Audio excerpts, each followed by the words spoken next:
PBC दुनिया में आज देखिए, अफगानिस्तान में संकट में बच्चे। अफगानिस्तान में कुपोषण से जूझ रहे लाखों बच्चे। दिखाएंगे एक अस्पताल से खास रिपोर्ट, जहां पिछले 6 महीनों में 700 से ज्यादा बच्चों की जान गई।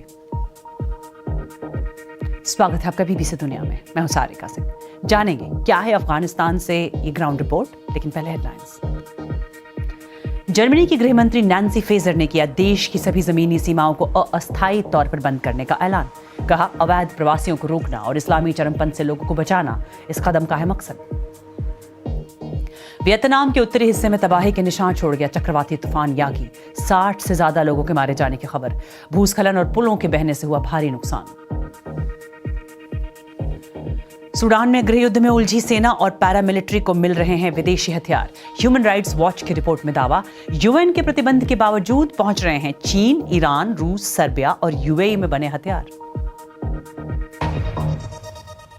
3 साल पहले भीषण जंग के बाद तालिबान ने अफगानिस्तान की सत्ता में वापसी की थी।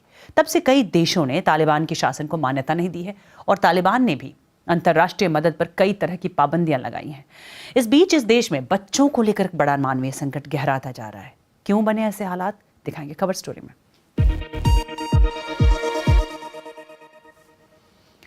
अफगानिस्तान में कई सालों से चली आ रही जंग से अर्थव्यवस्था तबाह हो गई है। देश के ज्यादातर लोग बेहद गरीबी में रहने को मजबूर हैं। संयुक्त राष्ट्र का कहना है कि अफगानिस्तान में 5 साल से कम उम्र के करीब 32 लाख बच्चे कुपोषित हैं और ऐसा 2021 में तालिबान के सत्ता में आने के बाद राहत सामग्री पहुंचाना मुश्किल होने की वजह से हुआ है। उनकी नीतियों जैसे कि राहत संस्थाओं में महिलाओं के काम करने पर रोक लगाने की वजह से हालात और बुरे होते जा रहे हैं। और बीबीसी संवाददाता योगिता लिमय, कैमरा जर्नलिस्ट संजय गांगुली और प्रोड्यूसर इमोगन एंडरसन ने इस संकट के बारे में जानने के लिए अफगानिस्तान में 2 हफ्ते बिताए। उनकी रिपोर्ट के कुछ दृश्य परेशान कर सकते हैं। जलालाबाद के मुख्य अस्पताल में सुबह सुबह आमतौर पर यही देखने को मिलता है। हर कोने, हर गलियारे में सैकड़ों लोगों की भीड़ है, क्योंकि बेतहाशा गरीबी के कारण हर रोज और भी बच्चे बीमार होते जा रहे हैं। 13 महीने की जहरा देश के करीब 32 लाख से ज्यादा कुपोषित बच्चों में से एक है। ऐसी बीमारी जो अफगानिस्तान के बच्चों को चपेट में ले रही है। यहाँ हर 4 में से एक ही बच्चा क्रिटिकल केयर में पहुंच पाता है। 7 महीने की बीबी हजीरा नवजात शिशु की तरह दिखती हैं। उनकी मां अमीना के 6 बच्चों की पहले ही मौत हो चुकी है। उन्होंने हमें बताया कि ये मेरे लिए कयामत की तरह है। मेरे बच्चे मर रहे हैं क्योंकि हमारे पास उन्हें खिलाने के लिए कुछ भी नहीं है। इसी बिस्तर पर 3 साल की सना भी है। उनकी मां ने कुछ महीने पहले उनकी बहन को जन्म देते हुए जान गंवा दी। ये हैं 3 साल के इल्हाम, जो कुपोषण और निमोनिया से जूझ रहे हैं। उनकी बहन 2 साल की उम्र में इसी बीमारी से मारी गई थी।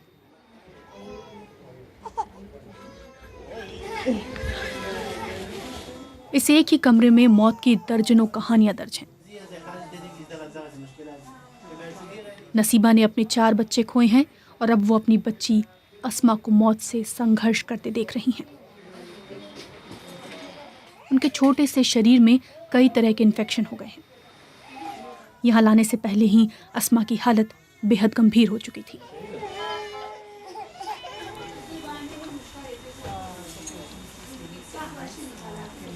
नसीबा कहती हैं, ऐसा लगता है कि मेरे जिस्म से मांस पिघल रहा हो। मैं अपने बच्चे को ऐसे तड़पते हुए नहीं देख सकती। इन्फेक्शन के कारण ब्लड प्रेशर घटने से 1 घंटे बाद अस्मा की मौत हो गई। यहाँ 6 महीनों में 700 बच्चों ने दम तोड़ा है, यानी हर रोज करीब 3 ने।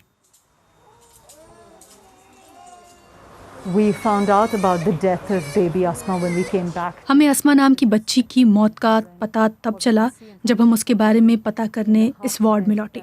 हमने देखा कि उसके जाने के बाद खाली हुए आधे बिस्तर पर एक और बीमार बच्चा लेटा हुआ था। आलिया नाम की ये बच्ची 3 महीने की है, बेहद कुपोषित हैं और उन्हें दूसरी कई दिक्कतें भी हैं। हालात ऐसे हैं कि इससे पहले कि डॉक्टर या नर्स वगैरह को किसी बच्चे की मौत को दर्ज करने या उसके दुख से उबरने का मौका मिले, दूसरे बच्चे यहाँ लाए जा चुके होते हैं, क्योंकि बहुत से बच्चों को इलाज की ज़रूरत है। आप आंकड़े तो सुन लेते हैं, मगर असल तस्वीर ये है। एक बच्चा दम तोड़ता है, चंद घंटों बाद दूसरा बीमार बच्चा यहाँ लाया जाता है। Couple of hours later, another sick baby brought in. पिछले 3 सालों में हम दर्जनों स्वास्थ्य संस्थानों में गए, जहां हमने इस संकट से बनी परिस्थितियों को देखा। अब बच्चे पोषण की कमी और इलाज से ठीक हो जाने वाली बीमारियों की वजह से डराने वाली रफ्तार से मर रहे हैं। उमरा को गंभीर निमोनिया है और नर्स उनकी हालत सुधारने की कोशिश कर रही हैं। राहत एजेंसियों के कारण ही इस अस्पताल में इलाज संभव हो रहा है। तालिबान के सत्ता में आने के बाद वो स्वास्थ्य सेवाओं को फंडिंग दे रही हैं। उमरा की मां नसरीन कहती हैं, मैं बहुत डरी हुई हूँ कि मेरी बच्ची को क्या होगा। काश उसकी तकलीफें मैं उठा पाती।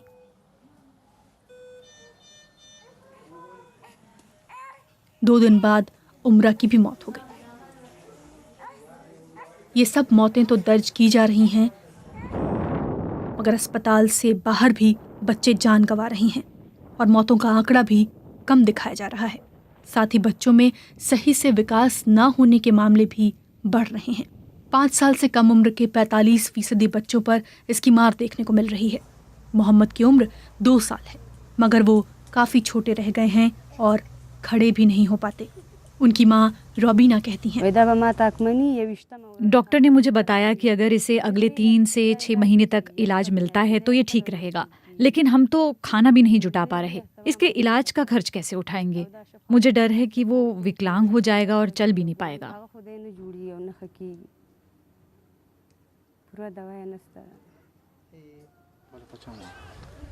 शरीर में ठीक से विकास ना हो पाने के कारण ऐसे शारीरिक और मानसिक बदलाव होते हैं जो ठीक नहीं किए जा सकते। हर जगह हमें खतरे में पड़े बच्चे दिखाई दिए। इन बस्तियों तक मदद पहुंचाना बंद हो गया है, लेकिन हमने देखा कि जहां मदद पहुंचती है वो कितनी ज़्यादा मददगार साबित होती है। 8 महीने के मुजीब बहुत ज़्यादा कुपोषित थे। उनके पिता सरदार गुल कहते हैं कि उन्हें खाने के जो पैकेट मिलते हैं उससे बेटे की हालत काफ़ी सुधरी है। और उधर अस्पताल से भी एक अच्छी खबर आई। बीबी हाजरा को पिछली बार जब हमने देखा था तब उनकी हालत नाजुक थी, मगर सही समय पर इलाज मिलने से जल्द ही उन्हें अस्पताल से छुट्टी मिलने वाली है। और कार्यक्रम में आगे दिखाएंगे रूसी सेना को अपने शहरों तक पहुंचने से कैसे रोक रहे यूक्रेनी सैनिक।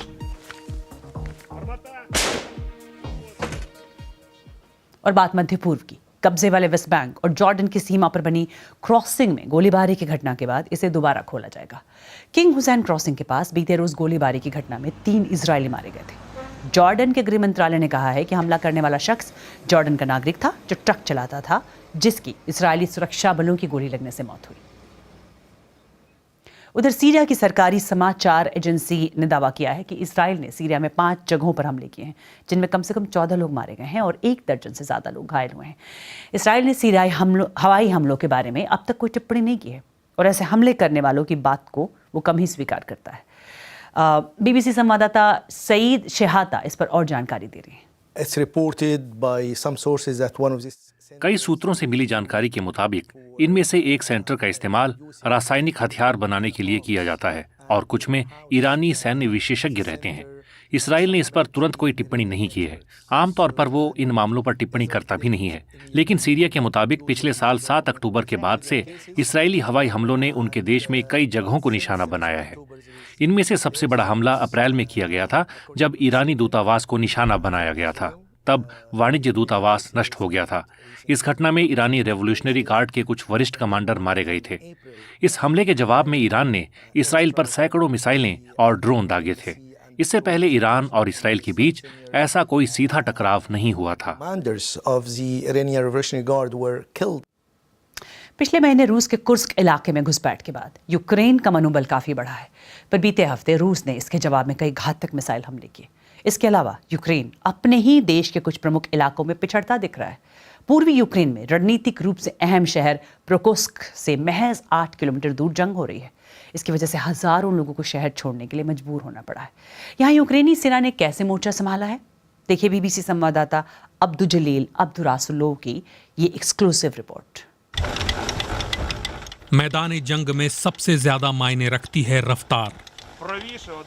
इन यूक्रेनी सैनिकों को अभी अभी एक संभावित रूसी टारगेट के कोऑर्डिनेट्स मिले हैं। अमेरिका में बनी इसी तरह की M101 हाउट्जर गन दूसरे विश्व युद्ध में इस्तेमाल हुई थी। 80 साल बाद भी रूसी सेना को पीछे धकेलने के लिए ये सैनिक इसी गन का सहारा ले रहे हैं। ये यूनिट पूर्वी यूक्रेन की फ्रंट लाइन पर मौजूद छोटे से शहर सेलदेवा में है और पिछले कुछ सप्ताह दिमित्रो की यूनिट के लिए बेहद थका देने वाले रहे हैं।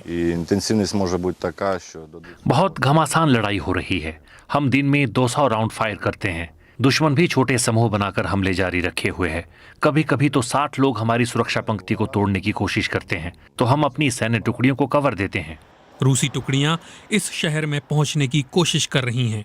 पोक्रोव्स्क पूर्वी यूक्रेन का एक मुख्य ट्रांसपोर्टेशन हब है, जहां से हथियार, सैनिक और खाने पीने का जरूरी सामान फ्रंट लाइन तक पहुंचाया जाता है। पर अब बस यहां से 8 किलोमीटर दूर लड़ाई लड़ी जा रही है। पोक्रोव्स्क फ्रंट लाइन पर मौजूद दूसरे शहरों की तरह ही खाली होता जा रहा है। बैंक, दुकानें और दूसरे व्यवसाय बंद हो गए हैं। धमाकों की आवाज हर गुजरते दिन के साथ तेज होती जा रही है। ये शहर रूसी बंदूकों की जद में है। जंग शुरू होने के बाद से पोक्रोव्स्क की लगभग आधी आबादी यहाँ से जा चुकी है और यहाँ जो बचे हुए हैं उन्हें भी समय रहते निकल जाने को कहा गया है। 69 साल की मारिया होंचारेंको ने वो सलाह मानते हुए यहाँ से जाने का फैसला लिया। वो अपने साथ एक ही बैग और बिल्ली के 2 बच्चे ले जा रही हैं। वॉलेंटियर्स की मदद से पहले वो इस जगह पर आईं और फिर यहाँ से बस पर सवार हो गईं। अब यहाँ ट्रेन्स नहीं चलती हैं। हम शांति से रहते थे, रिटायरमेंट तक काम किया और देखो रूसियों ने हमारे साथ क्या किया। मैं पुतिन को बद्दुआ देती हूँ। मैंने उनसे पूछा कि क्या उन्हें पता है कि वो कहाँ जा रही हैं? उन्होंने कहा नहीं, लेकिन सबसे जरूरी चीज है शहर से बाहर निकलना। रूसियों की घुसपैठ को रोकने के मिशन को पूरा कर ये टैंक यूनिट अभी अभी वापस आई है। आज इस सैनिक ने कहा कि लड़ाई बहुत तेज रही। वो कल के लिए असला बारूद भर रहे हैं। फ्रंट लाइन पर काफी कुछ दांव पर लगा है। वहां अपनी पकड़ बनाए रखने की कोशिश का एक और दिन बीत गया।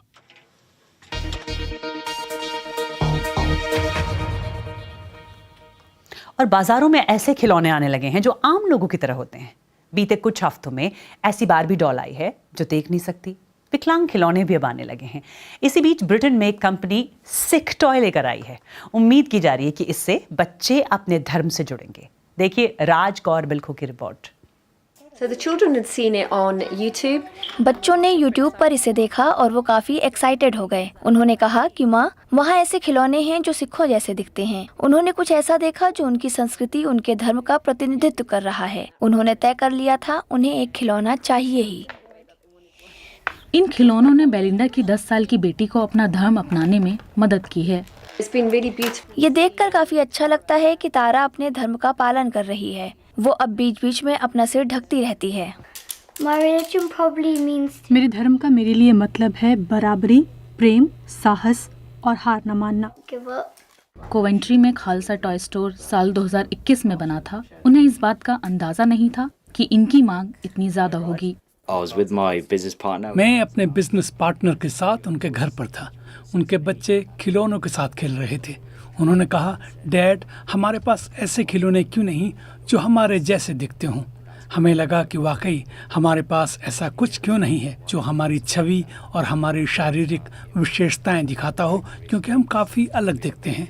सिखों का इतिहास पढ़ाने वाले सुखविंदर सिंह बताते हैं कि ये खिलौने बच्चों को उनकी पहचान से जोड़ने के लिए काफी अहम हैं। उनमें आत्मविश्वास लाना है तो वो आएगा कहाँ से? जब वो इन फिगर्स को देखते हैं और इतिहास के इन नायकों को देखते हैं तो उनमें वो आत्मविश्वास आता है जो उन्हें खुद पर गर्व करने के लिए चाहिए होता है। इन खिलौनों को और आगे ले जाने की भी योजना है। और कार्यक्रम से जुड़े किसी भी टॉपिक पर आप लिख सकते हैं। एक्स पर मेरा हैंडल है @BBC सारिका।